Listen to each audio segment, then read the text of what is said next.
produkto ng Regional League School for the Arts in Angono taon 2014 at produkto ng Arts Cebu Coral. Siya ay nagtapos ng Diploma in Creative and Performing Musical Arts, Voice Performance under Dr. Ramon Acoimo, taong 2018, at Bachelor of Music Major in Voice under Prof. Betty Belenya, taon 2020, sa University of the Philippines College of Music, Diliman. Siya ay miyembro ng Philippine Youth Choir Batch 2016, isang proyekto ng Philippine Madrigal Singer sa pakikipag-ugnayan sa Cultural Center of the Philippines. Siya ay founding member at arranger ng Concord mula 2016 hanggang kasalukuyan. Ang Concord ay isang award-winning contemporary a cappella group na nagwagi na ng iba't ibang kompetisyon sa Pilipinas at sa ibang bansa. Naging Pangulo ng Voice at Music Theater Guild taong 2018 hanggang 2019, isang organisasyon na naglalayong linangin ang talento ng bawat mga awit at aktor sa UP College of Music. Siya rin ay kasalukuyang miyembro ng award-winning choral group Novo Concertante Manila. Nagtanghal bilang chorus sa mga operas at musicals tulad ng Noli Me Tangere, Don Giovanni, Ramahari 2023 at 2024, umawit bilang soloist sa isang produksyon tulad ng Mozart Festival, Viva la Diva, Tribute to Fides Cuyugan, Mga Hilig ng Panahon ng Pag-ibig, at sa katatapos na Under the Dome, isang concert sa Rojas City, Capiz at marami pang iba. Ang una niyang pagtatanghal sa opera ay ang La Divina noong 2018, kung saan ginampanan niya ang lead role bilang sophisticated conductor. Siya ay kasalukuyang nagtuturo ng musika sa International Academy for Intercultural Development Qatar Online at sa music school ni Ryan Cayabyab. Siya rin ay conductor ng Body of Christ Youth Chorus, mentor, conductor ng Luwal Sining Pagganap, Vocal and Sound. Sabay-sabay natin bigyan ng masigawang palakpakan, Sir Joey A. Panisan.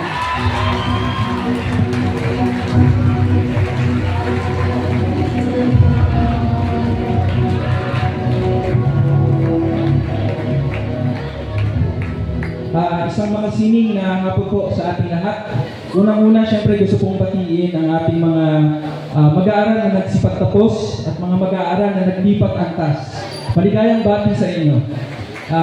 Sa pagpapakilala po sa akin kanina, sabi sa akin, panauhing pandangal. Pero more of home ko na po kasi itong Arsara. So, nakakapanibago lang din sa pakiramdam na isa akong panauhing pandangal. Pero, ayun, binabati ko rin po ang ating punong guro, Ginang Renedy S. Ramos. Salamat po. At iba pong mga panauhing pantangal, tagapamasid Purok, si Ginang Sheila Peñano, ang pansangay na tagapamanihala ng mga paarang sa Rizal, Ginang Doris DJ Estadilla, Seso 5, punong lalawigan, kagalang-galang ng Lina Richie A. Linares, at iba pang panauhing pantangal at mga kinatawan nila. Gayun rin po, binabati ko rin ang ating mga guro, ang ating mga tagapagsanay, sapagkat hindi po madali ang ating rin mga pinagdaanan para po makapag-produce ng mga ganitong mahuhusay at talented ng mga estudyante. Gayun din po, binabati ko rin po ang mga magulang na naririto, ang mga stakeholders, ang mga alumni, at syempre shout out sa Luwal Sining Pagganap Vocal Ensemble.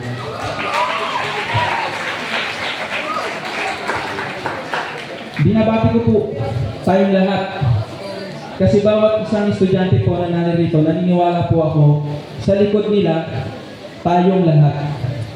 Sabi nga, it takes a community to produce a champion. So bawat isa po sa estudyante na naririto ay walang sawang pagsuporta ng lahat ng mga naniniwala sa kanilang kakayahan. Kaya palakpakan rin po natin ang ating mga sarili, mga magulang, mga guro. 10 years ago, ako ay nasa inyong kinatatayuan rin.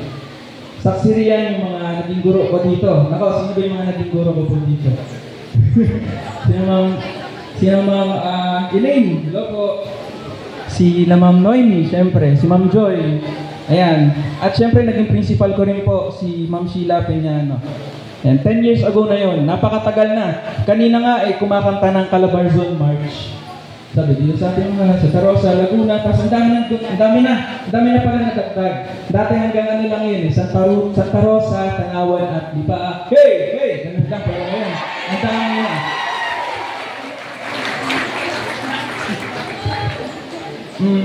During that time, katulad nyo din ako, punong-puno ng pangarap, puno ng pag-asa at kasiyahan. Pero kasabay rin nun, ang pangamba sa hinaharap at kalungkutan dahil magtatapos na naman ang isang yugto sa aking buhay. Ngayon, narito naman ako sa inyong harapan upang magbigay, hopefully, ng inspirasyon upang magpatuloy sa inyong tatangaking landas.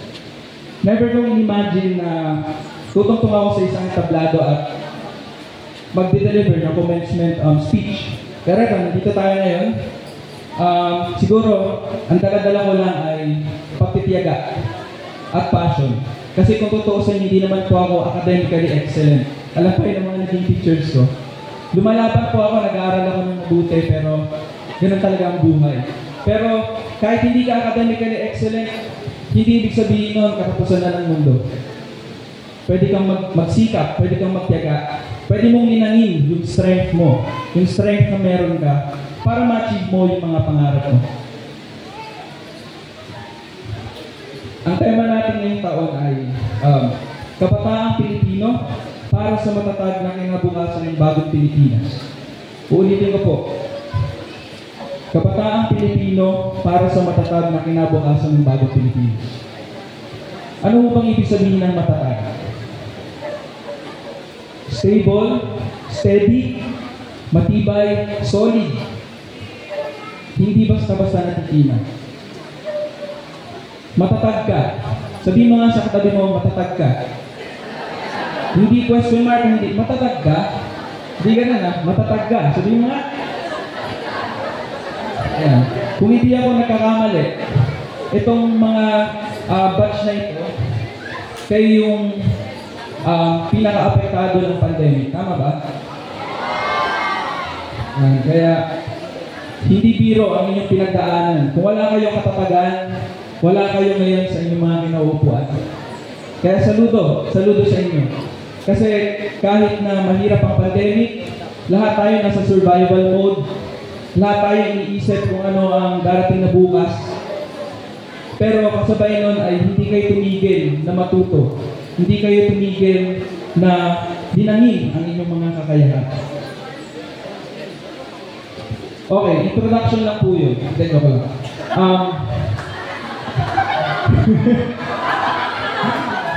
Buti na lang may tumatawa doon. Thank you.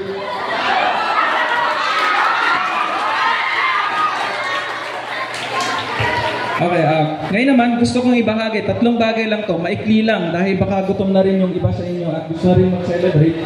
3 lang to. Yung slogan o motto ng UP. Ang sabi dito ay honor and excellence. Before, ganun yun. Honor and excellence. Pero recently, dinagdagan ito. Honor, excellence, and service. Sa palagay ko, importante kasangkapan itong 3 ito para maging produktibo tayong mamamayan ng Pilipinas. Unahin natin yung honor. Pagtibayin ang mabuting asal at pag-uugali. Number 1 yun. Pagtibayin ang mabuting asal at pag-uugali. Madaling makakuha ng honor o madaling makakuha ng mga academic achievements, awards. I mean, paghihirapan din yun. Pero ang honor ay hindi basta-basta. At ito ay panghabang buhay ninyong dadalhin. Kaya importante na dinangin at pagtibayin ninyo ang inyong mabuting asal at pag-uugali. Matuto ng self-discipline, empathy, mag-build ng good habits, at leadership. Pangalawa, excellence. Tandaan nyo, laging pangalawa lang yung excellence. Una yung honor. Second yung excellence. Minsan, ni-skip natin yung honor. Magpo-proceed agad tayo sa excellence. Kaya maraming mga tao, especially sa UP, na magagaling. Ngunit paglabas ay mga nagiging corrupt. Alam naman natin na mayroong mga ganong situation. Pero lagi-lagi ang paalala sa atin, honor before excellence. Excellence, payabungin natin ang ating sariling kaalaman, ang ating mga talento. Alamin mo kung ano yung strength mo. Alamin mo kung saan ka magaling. Alamin mo kung saan ka nag-excel. Pero, kasabay nito, ay dapat tanggapin mo rin at alamin kung ano ang iyong weaknesses. Alamin mo rin kung ano ang iyong weaknesses. Hindi lang lagi nakafocus sa strength. Kasi ang weaknesses natin ay tayo. Ang weaknesses natin ay parte ng ating pagkatao. At hindi naman ibig sabihin na weakness ito ay mananatiling weakness. Kaya importante na alam natin yung weakness natin para maging strength din siya. Pangalawa, lagi ko itong sinasabi sa mga students ko, sa mga naging students ko, be vulnerable. Favorite line ko to sa mga students ko. Alam nila to. Be vulnerable. Maraming mga estudyante magagaling, mahuhusay, pero ang lagi nilang aim ay perfection. Wala silang aim na maging human, na maging tao. Dapat, before ang goal natin ay hindi perfection, kundi maging best version ng ating mga sarili. Sabihin mo nga sa katabi mo, ikaw ay best version. Hindi ka perfect, pero ikaw ay best version. Yeah. Pangalawa, aim for improvement at laging handang dapat matuto. Dapat hindi natin isinasara. Kahit po sa aming mga adult, hindi lang sa mga nagtapos, hindi lang sa mga naglilipat antas, sa ating lahat po, sana po ay lagi tayong eager to learn. Dahil ang pagkakatuto naman po ay hindi po natatapos. Ito po ay patuloy at patuloy na nangyayari. So una natin, ano nga yung una? Honor. Honor. Pangalawa? Excellent. Okay. At pinakahuli, itong pangatlo. Yung dalawang nauna, lahat yon improvement sa ating sarili. Tama? Inaalam natin yung individuality natin. Yung sarili natin. Pero hindi dapat doon natatapos. Dapat ina-embrace natin yung diversity, yung pagkakaiba-iba natin. At ginagamit natin yung skills natin, yung talent natin, para ma-achieve natin ang greater good. Marami sa atin mahusay, pero lahat personal. Lahat sa sarili lang nakafocus. Kaya itong pangatlo, napaka-importante. Service. Pakisabi nga, service. Service. Yan, makialam at makilahok sa komunidad. Hindi dapat natatapos lang sa honor and excellence. Hindi lang dapat natatapos sa pagpapayabong ng inyong mga sariling kakayahan. Dapat lumalabas din tayo, tumutulong sa ating komunidad sa abot ng ating makakaya. Bilang mga ARSA graduates, kailangan alam natin kung paano gamitin ang ating sining upang mag-reach out sa ating komunidad.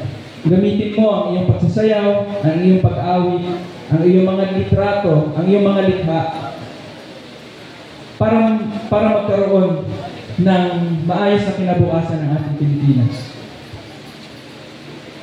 Gamitin mo ito para labanan ang misinformation na laganap sa ating bansa ngayon. Naniniwala ko itong mga kabataan na ito very intelligent sa paggamit ng technology. So nasa inyo yung responsibility na matuto, pag magpa-apekto sa mga fake news, magsaliksik.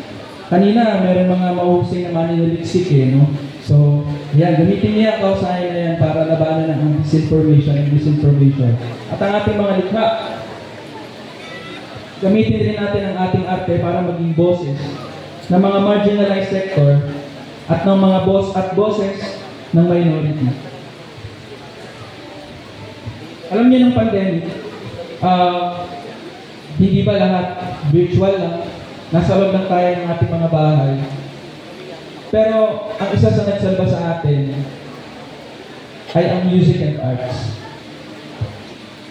Lahat tayo nababahala kung ano bang maging, kung paano bang kinabukasan natin dahil sa pandemic. Pero dahil sa music and arts, naging kasanggahan natin ito para para malabanan natin yung lungkot, yung takot.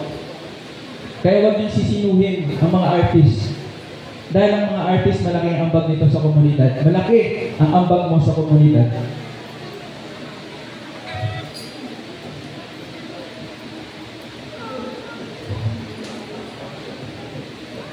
Itong tatlong ito ay importanteng kasangkapan para maging mabuti at produktibong mamamayan ng Pilipinas. Kaya huwag natin kakalimutan. Simplify ko lang, no? Para matatandaan natin. Kahit di nyo na maalala kung sino yung nagsalita, basta tandaan nyo lang. Honor, excellence, and service. Pakiulit nga. Honor, excellence, service. Ayan. So, sa aking pagtatapos, meron lang akong mga paalala. Unang-una, take your time.